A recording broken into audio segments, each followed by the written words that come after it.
Do you want face detection? Do you want a fingerprint reader? Maybe a phone that fits well in your hand?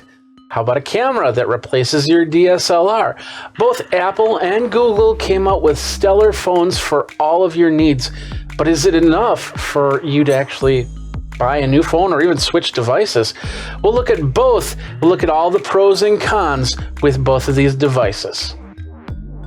Now, the Pixel 3 XL is a review model that's supplied by Verizon Wireless, has to go back.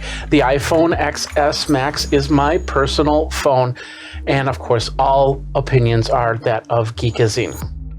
Now, let's start off with the Google Pixel 3 XL. Of course, there is also the Google Pixel 3 minus the XL. Just like with the iPhone, there is an iPhone X and an XR. We won't be reviewing those models, just the high-end versions. The Google Pixel 3 is a 6.3-inch screen phone with a 2.5 gigahertz Octa processor from Qualcomm inside. Also has Adreno 630 GPU, which gives you a resolution of 1440 by 2960.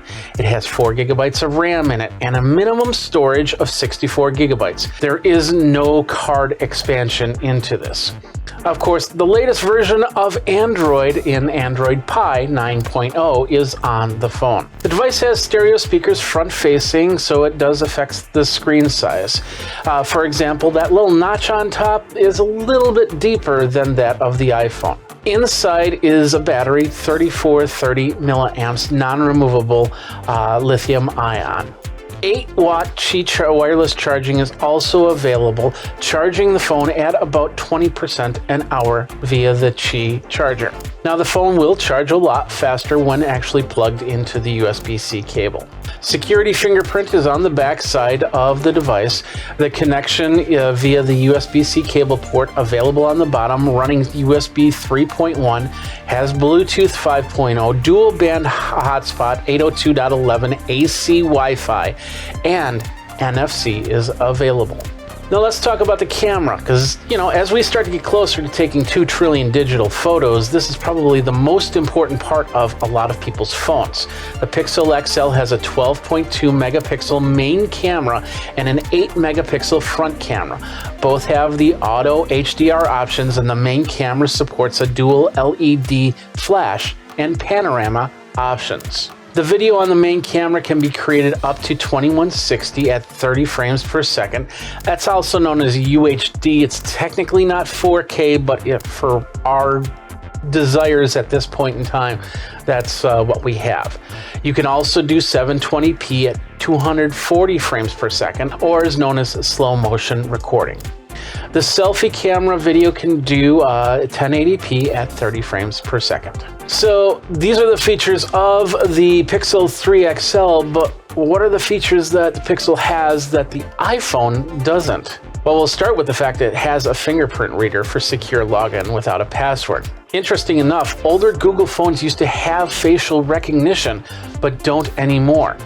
Other instant logon features such as location-based and even on-body unlock, which is not secure, are available within the settings. Now, if you squeeze the sides, you get Pixel that instead of saying, "Hey, Google," well, I won't activate your Google devices here. You can also set it up to flip the phone over to put it into shh or silent mode. And the USB-C port is there for faster data transfer. There is a setting to remove this camera notch up on top, but of course you lose screen space as you do that. The selfie camera has a function called Group Selfie, which has the ability to zoom out just a little bit more to get that shot if you've got a lot of people that you're trying to get a picture of. Top Shot actually takes the best of any burst photos and stitches it together for a perfect photo. No more blinking within a photo. There's 3 colors for the Google Pixel 3, just black, very white, and not pink. There is one more thing that Google really hasn't announced on the Pixel 3, and it kind of isn't a feature that's over the iPhone, but it's actually kind of for other Android devices. You know how you get an Android device, and then, of course, it does a couple upgrades, and then you're stuck at an operating system, and then the next version comes out, and the next version comes out, you can't get it for this phone. Well, Google has announced that with Pixel 3, they're going to support the operating system for the next 3 years, which means the next 3 years worth of updates. If it goes to 10, to 11, to 12, you'll be able to download it and install it on this phone. And like I said, that's not really an iPhone thing, but with other Android devices, usually it's like a one update and done. And of course, with iPhone, I have been able to update the operating system. We still have an iPhone 6 here in the house, and that is on the latest version of iOS. Now let's talk about the iPhone XS Max. Inside is the A12 Bionic chip, a 64-bit ARM chip with two 2.5 gigahertz Vortex cores, four 1.6 gigahertz Tempest cores, a 4-core GPU processor, and their next generation neural engine, which adds another 8 cores and can run up to 5 trillion operations per second. That's a lot of cores. The screen is a Super AMOLED capacitive touchscreen with a resolution of 1242 by 2688 and a display of 6.5 inches, 4 gigabytes of RAM, and a minimum of 64 gigabytes of storage. The sound is in stereo, but the speakers are actually on the bottom of the phone. Therefore, palming the phone can cause audio loss. And of course, if you're watching it like this, then you won't get a stereo sound from it. Battery is 3174 milliamp lithium ion and non-removable, of course. It also does have Qi charging, but it's available at 10 watts, giving you about 25% charge per hour. As for the wireless, we've got Bluetooth 5.0 and dual band hotspot 802.11 AC Wi-Fi. NFC is also available for connections and transfers such as switching phones. USB 2.1 using the proprietary Lightning cable is also available. Now, I'm not exactly sure why Apple didn't switch the new XS to USB-C like they did with the iPad. Unless that's their plan not to do that, to continue to keep this as proprietary as possible. iPhone XS Max camera, basically it's a 12 megapixel main camera, 7 megapixel front face camera. Both can create HDR photos. The main camera is a dual camera device with a wide and a telephoto lens. It has a quad LED dual tone flash and can create photos or panoramas. Video on the XS can do 2160p 60 frames per second. Selfie camera can do 1080p 30 frames per second. And with the iPhone, both also have depth sensors, so you can take photos in portrait this way or this way. This is the data that's being used by Facebook to create 3D photos. Now, a great phone, but here are some of the features that iPhone has that the Google Pixel doesn't. iOS actually can do more than just screen share. You can also record the contents on your display with voice input for podcasts and videos. You can make presentations or actually GIFs on your phone very easy. There are apps that you can download and buy from Android, and I know Samsung has a recording app, but those are not native to the phone. You have other features within messaging, including being able to send money, linking apps, throwing out kisses, and more. The only issue with this feature on the iPhone is the recipient also has to have an iOS device to get it. Face detection is a big part of the iPhone XS. You can look at your phone to unlock. You can get into your apps like your banking apps, your Apple Pay, and a whole bunch more. Speaking of which, Facebook 3D photo is not available for Android devices, even though you do have a portrait photo. And even if you send it to iOS, it does not have the depth information to process this as 3D. So overall, what would you want to get? You want to get the Pixel 3 XL or the iPhone XS Max?